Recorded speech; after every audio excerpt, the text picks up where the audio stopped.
Hello and welcome to this week's Strange Pathways. I am your host, Scott Mort. I'm sure you can hear it in my voice. I'm fighting something. The COVID tests I took all came back negative. Really happy about that. But I will let you know right now, whatever this is has really been whipping my butt. Friday night, most of Saturday, just in a miserable state. Today, I'm recording on Sunday here. I'm still very, very sleepy. I'm doing, I'd say like 90% better. And just doing a lot of sleeping, trying to recover. Still kind of debating on whether I'm going to take tomorrow off work or not. I don't like taking days off work. I don't like not recording this podcast every Sunday, which is why I'm here. But hopefully I'm gonna get this recorded. My lovely wife Ariana is out having her hair done. I'm gonna pick her up, come back, and hopefully get a decent night's rest. Our first tales, yes, plural, tales, come to us from Reddit. Not really a big Reddit fan, but I do find myself going back there more and more.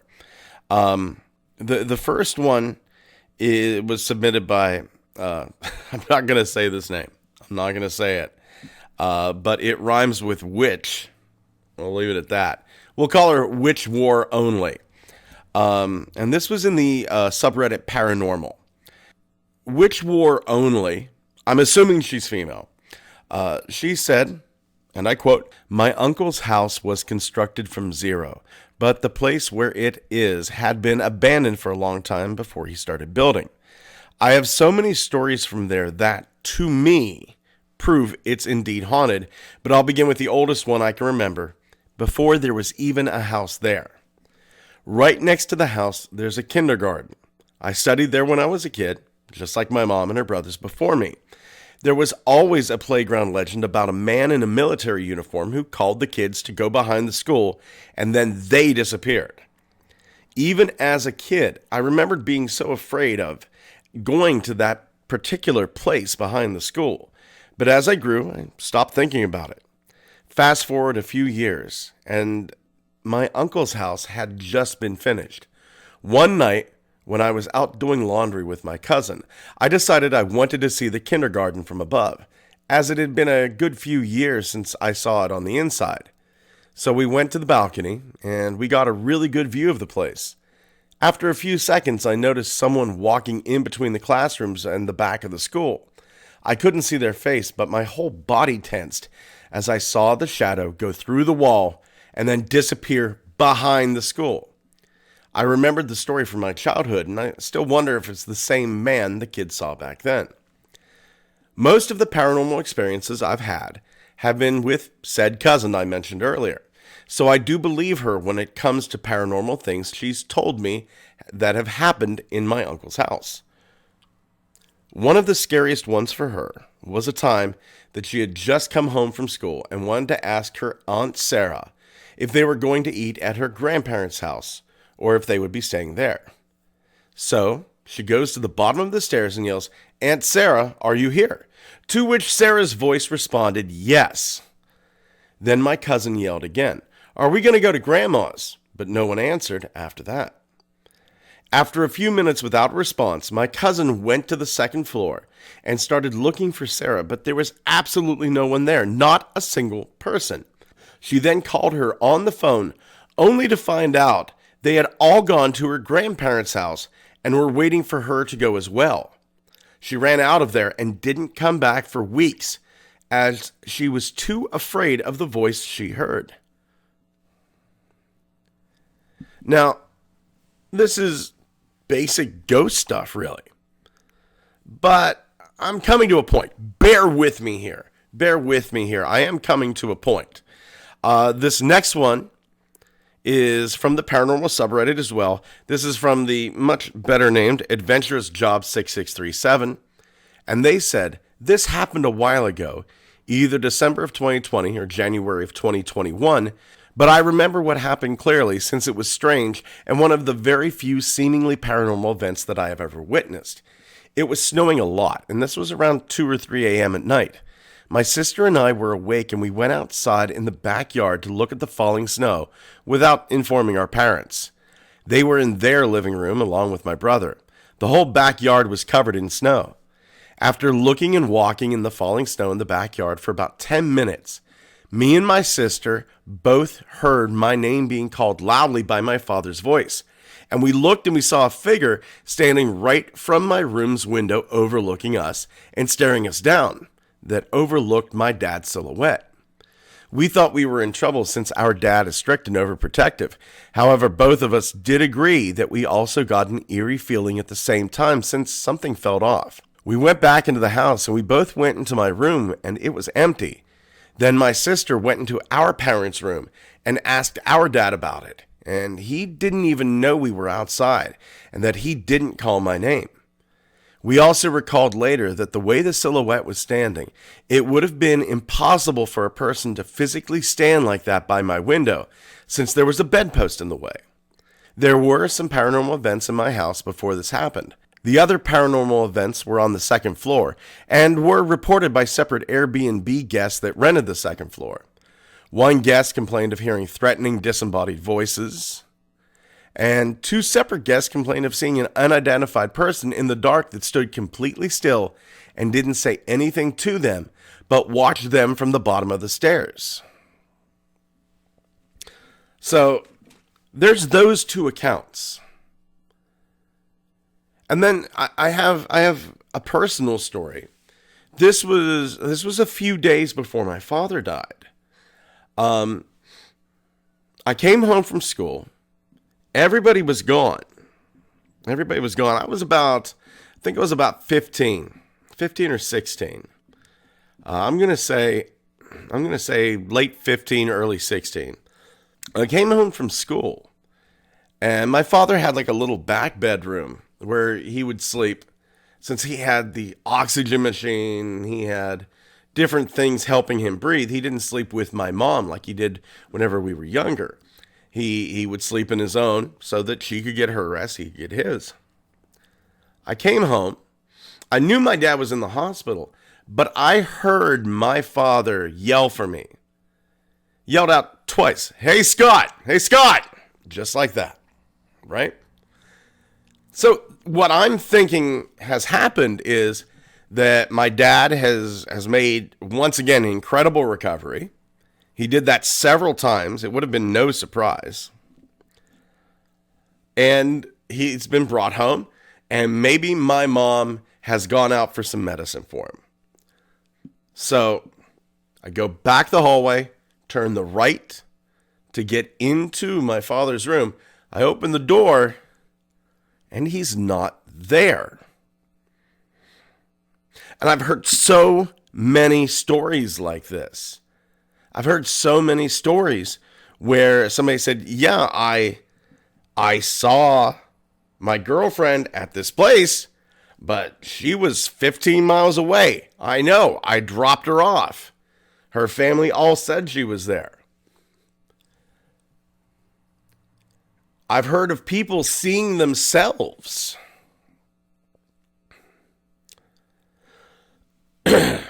Shapeshifters scare me.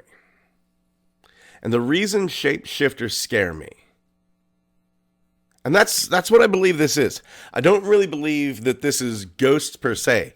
It may be a ghost taking the form, but even if it's a ghost taking the form, it is a shapeshifter. There's only 2 reasons that something would take the form of something else. It's either as offense or defense. And I honestly believe these things are offensive. They are out to get us. Everything we do as humans has an evolutionary imperative. Everything. Absolutely everything. Our thumbs cross over because it was the best way for us to get in and do fine detail work. Our legs work a certain way because that's the way evolution demanded it. Millions upon millions upon millions of years of evolution has made us one of the apex predators, if not the apex predator, on this entire planet. We have done more in the last 150 years than the rest of the animal kingdom has done ever. Dolphins are smart. I don't see dolphins walking on the moon. Everything we do is about evolution, including seeing faces. Sometimes it works against us. Pareidolia. Sometimes it works against us. We see faces and patterns where faces do not exist. But one of the things that I've always been fascinated in is the Uncanny Valley. If you don't know, the Uncanny Valley is the closer something that isn't human looks human, the more unnerving it is to actual humans. Take a look at Elmer Fudd, just as an example. Elmer Fudd, he's a human. He's a cartoon, though. He doesn't really look human. There's nothing really unsettling whenever you look at Elmer Fudd. You can look at him, and it's funny. But there's nothing unsettling about him. But if you go all the way over on that line to the Polar Express, and if you haven't seen this film, just stay far, far away from it. The Polar Express is a holiday film. I'm sure you're going to see it pop up. But if you look at the characters in the Polar Express, they look very, very human. But they look very, very, very dead. Just these weird blank stares. To me, there has to be an evolutionary imperative that makes us uneasy whenever we see something that's so close to human, but isn't human. Evolution demands that we feel that way. And then you have to ask, why is that? And the only answer that I can come to is, there was or is. Let me say that again. There was or is a predator that is so close to human that it is important for each and every one of us to experience the uncanny valley so that we know that that human that we're looking at is not human, that we need to run. The next time that you see somebody on the street, the next time that you maybe see a news program and that person gives you that little twinge, ask yourself, is the person I'm looking at actually human or something doing a very, very, very good job at looking human? I recently got an email from a listener, Patrick. Hi, Patrick. He wondered if I had considered the 1561 UFO battle over medieval Germany in Nuremberg. And honestly, yes, I have. I recently had kind of a terrifying dream where I looked up in the sky and there was an absolutely massive UFO. Looked like one of the old Adamski UFOs. And the UFO flipped on its side and this thing was like miles wide in my dream and shot off into space, leaving behind this gaping hole. And then a voice could be heard saying, "Get ready to be judged, the living and the dead." And my wife was in the dream with me, and she started to freak out. And I could remember saying to her, "No, this is fake. If the dead are being judged, why aren't they here? Why are there no zombies around us?" So that whole thing of like looking up into the sky and seeing something, awestruck and terrifying, that kind of had me thinking about that wood cutting.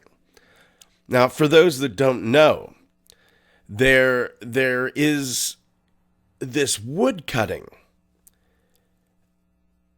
that some interpret as a mass UFO sighting. Skeptics kind of dismiss this. Some people say, no, this is kind of like a madman's interpretation of a cannonball fight. No, this is other people. I've heard sundogs, and I've seen sundogs. These are not sundogs. At most, you get 2 sundogs. Sundogs, by the way, it's ice crystals high in the sky.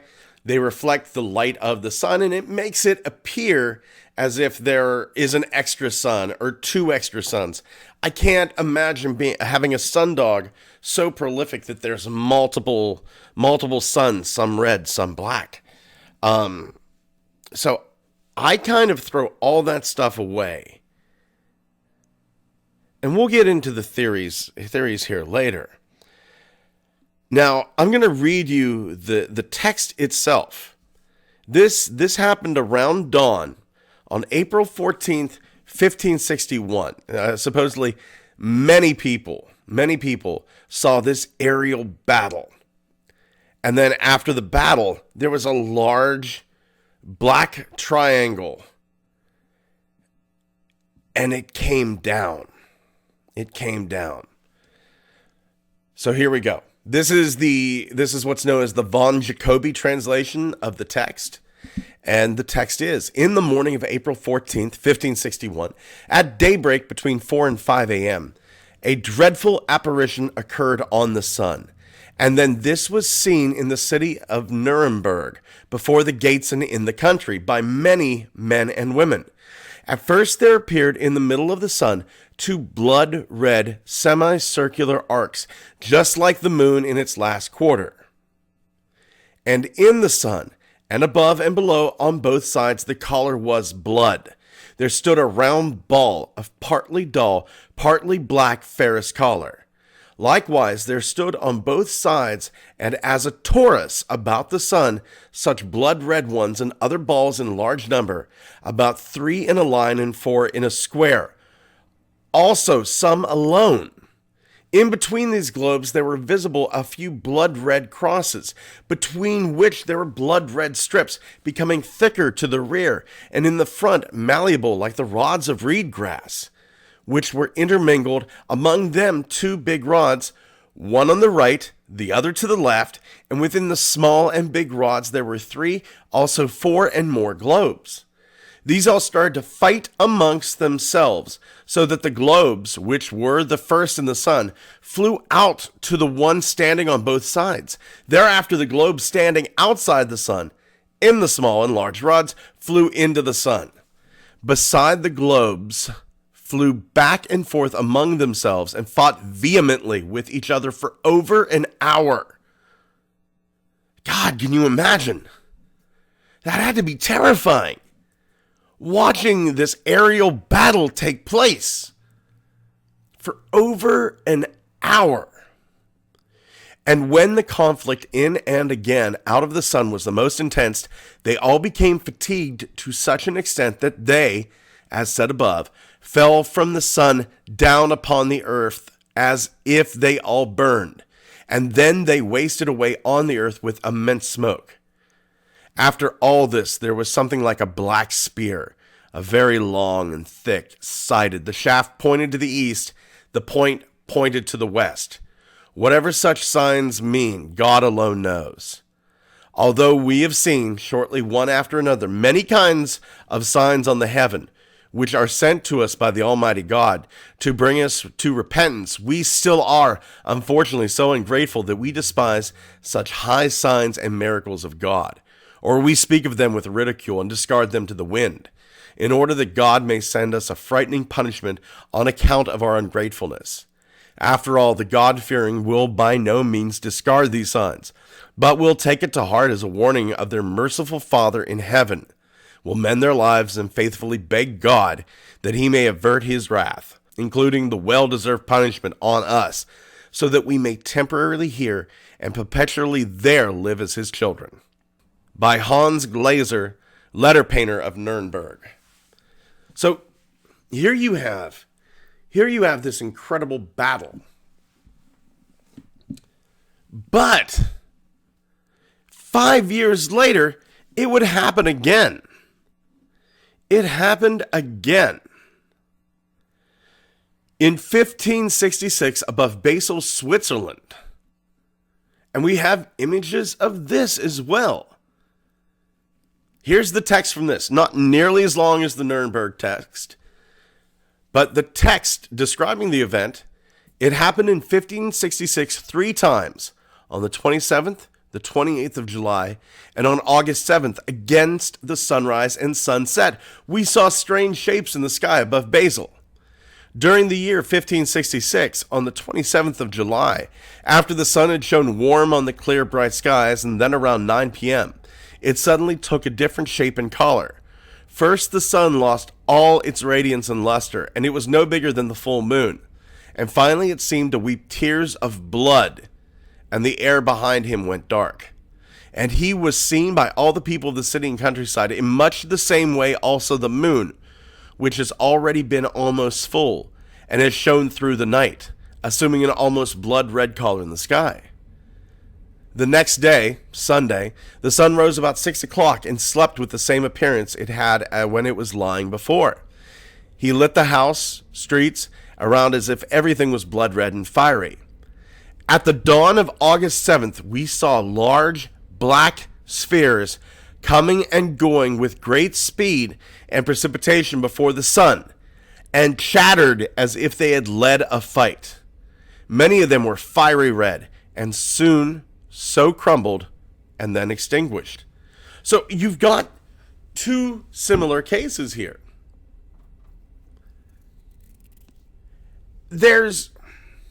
I can't help but think, during World War II, some of those islands in the Pacific, whenever the Americans and the Japanese were fighting over these tiny little islands in the Pacific, I can't imagine what some of those islanders must have thought seeing these planes take each other down. Is this a similar thing that we're seeing here? Are we seeing, we being the islanders, us being the combatants, are we being fought over?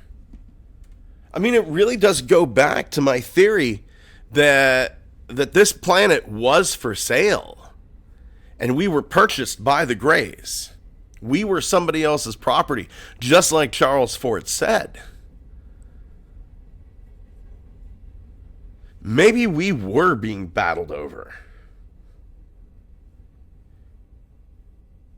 I mean, you look at the way the islanders reacted to us being there. There were cargo cults.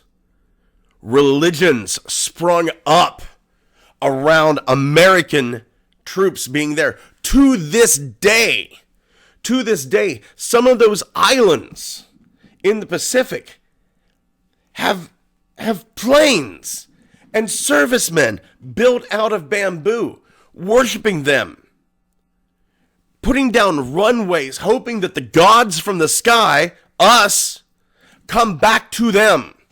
Because we brought tobacco, we brought alcohol, we brought chocolate, we brought marvelous, wondrous things to them. And you have to look at stuff like the Nazca lines and go, were we a cargo cult? Is Nuremberg and Switzerland, is this all battles? Were we a cargo cult?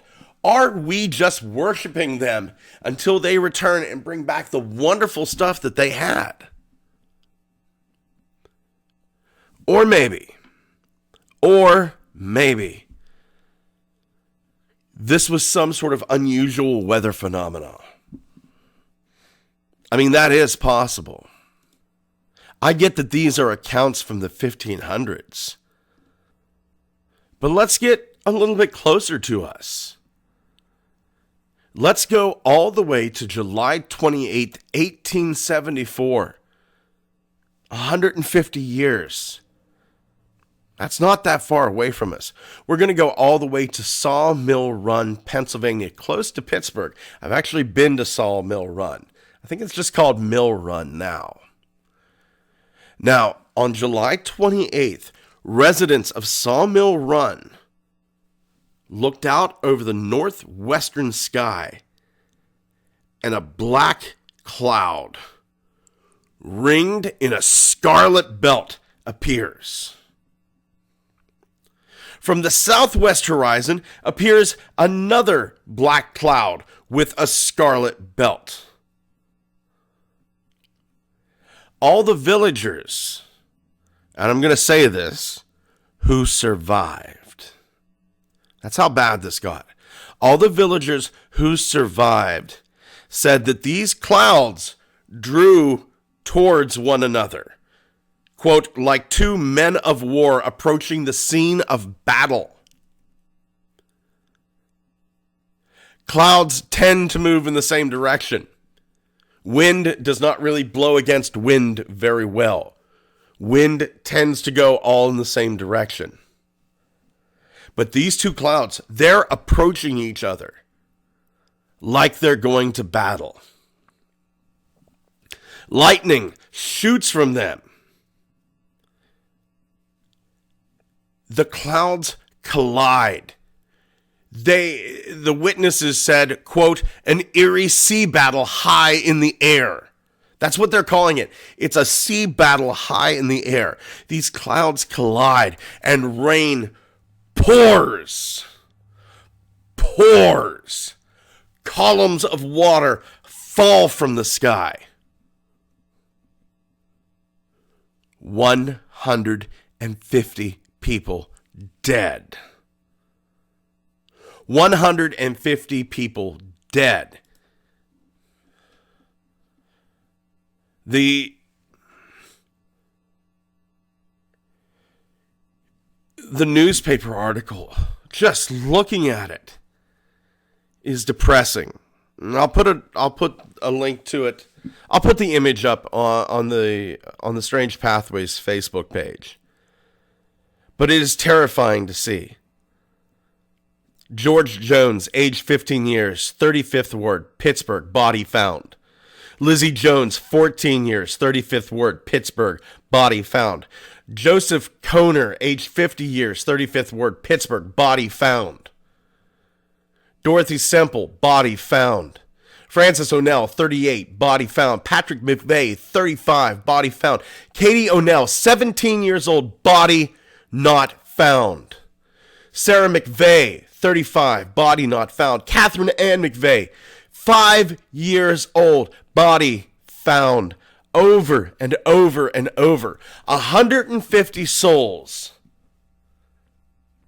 lost over a paranormal battle.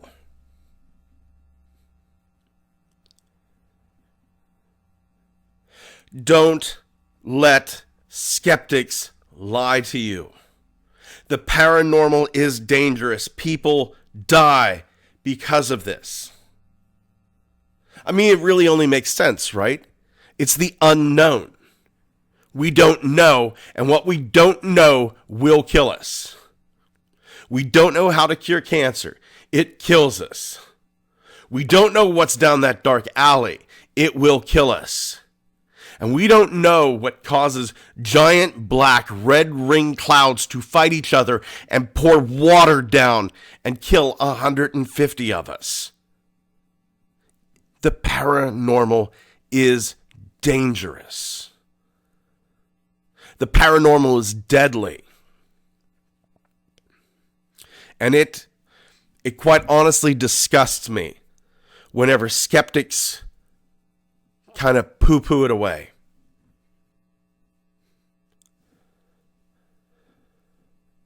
I had a teacher in high school. Whenever I told him I wanted to go to Duke University, who had a wonderful paranormal program, I wanted to go to Duke, and he made fun of me.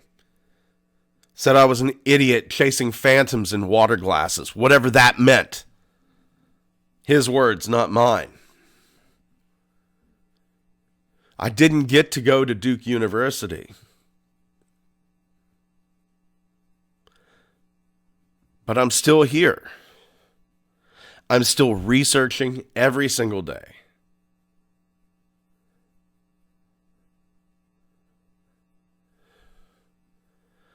I'm still shouting from the rooftops. This stuff is real. There are ghosts. There are UFOs. There are more things under this sun than can ever be explained. And whenever people experience this stuff, we need to stop making fun of them and really listen and investigate. Because the more that we understand, the safer we'll be. Thank you for joining us again this week on Strange Pathways. Please come on over to our Facebook page. We're going to have a few images up about the tales that we had today, links to some of the stories. If you'd like to get in contact with me, you can do so at strangepathwaysmail@gmail.com. If you've got an idea for a story, if you yourself have had some sort of experience, I will listen to you. I will tell your story.